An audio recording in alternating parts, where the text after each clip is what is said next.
ایک نوجوان لایا گیا تھا اور یہ کہا گیا تھا اس کا جنازہ پڑھا دو۔ عبدالقادر نے کہا جنازہ کسی اور سے پڑھوا لو، کہا نہیں حضور آپ ہی جنازہ پڑھا دیجئے۔ عبدالقادر فرماتے ہیں عبدالقادر ہمیشہ مردوں کا جنازہ پڑھاتا ہے، کہا حضور مردہ ہی تو ہے، اس کا جنازہ آپ کو پڑھانا ہے، کہا میں کہتا ہوں کسی اور سے پڑھوا لو، نہیں حضور آپ ہی سے پڑھانا ہے۔ معاملہ یہ تھا، یہ پلاننگ کر کے نوجوان کو لایا گیا تھا، ہم تجھے چارپائی پہ لٹا دیتے ہیں، جب عبدالقادر جیلانی نماز جنازہ کی نیت باندھ لیں، اللہ اکبر کہہ دیں تو اٹھ کے بیٹھ جانا، ہم پیچھے سے آوازیں کسنا شروع کر دیں گے، عبدالقادر کی ولایت کا مذاق اڑانا شروع کر دیں گے، دھجیاں بکھر جائیں گی عبدالقادر جیلانی کی، مذاق اڑ کے رہ جائے گا عبدالقادر جیلانی کی۔ ان کی توہین کرنے کے ارادے سے ایک جنازہ تیار کر کے لایا گیا، نوجوان زندہ اس کے اوپر لٹایا گیا، چادر ڈال دی گئی، عبدالقادر کے سامنے کھڑا کر دیا گیا۔ غوث اعظم مدرسہ نظامیہ کی جامع مسجد سے، بغداد کی جامع مسجد سے نماز پڑھا کے باہر آئے، جنازہ تیار تھا، حضور نماز جنازہ پڑھا دیجئے۔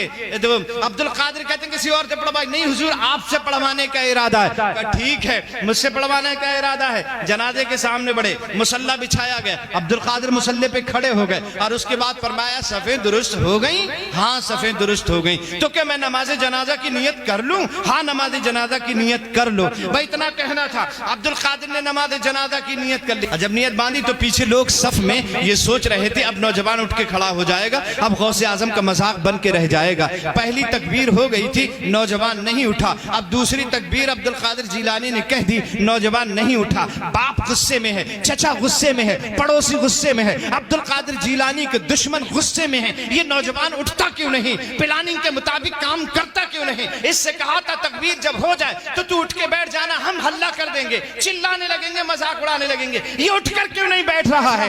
دو تکبیریں ہو گئے نہیں بیٹھا، تین تکبیریں ہو گئے نہیں اٹھ کے بیٹھا، چوتھی تکبیر ہو گئے نہیں اٹھ کے بیٹھا، اور اب عبدالقادر جیلانی نے السلام علیکم ورحمت اللہ، السلام علیکم ورحمت اللہ سلام پھیر دیا۔ جیسے ہی سلام پھیرا صف میں سے نکل کے باپ آیا، چادر کو اٹھایا، بے وقوف لڑکے جو پلاننگ کے تحت بتایا گیا تھا وہ تو نے کیوں نہیں کیا؟ تکبیر کے ساتھ کھڑا کیوں نہیں ہوا؟ چادر اٹھائی، دیکھا تو زندہ نہیں مردہ لیٹا ہوا تھا۔ عبدالقادر کے قدموں میں سارے نمازی گر پڑے، باپ گرا، چچا گرا، بھائی گرا، تایا گرا، عبدالقادر غضب ہو گیا، یہ کیا ہوا؟ غوث اعظم فرماتے ہیں یہ ٹھیک ہے، اللہ نے مجھے یہ اختیار عطا فرمایا ہے کہ میں مردوں کو اللہ کے حکم سے زندہ کر دیتا ہوں، لیکن اس کی تو میں نے نماز جنازہ پڑھا دی ہے اور میں نے تمہیں پہلے ہی بتایا تھا۔ عبدالقادر مردوں کی نماز جنازہ پڑھاتا ہے، اب یہ قیامت سے پہلے اٹھ نہیں سکتا ہے،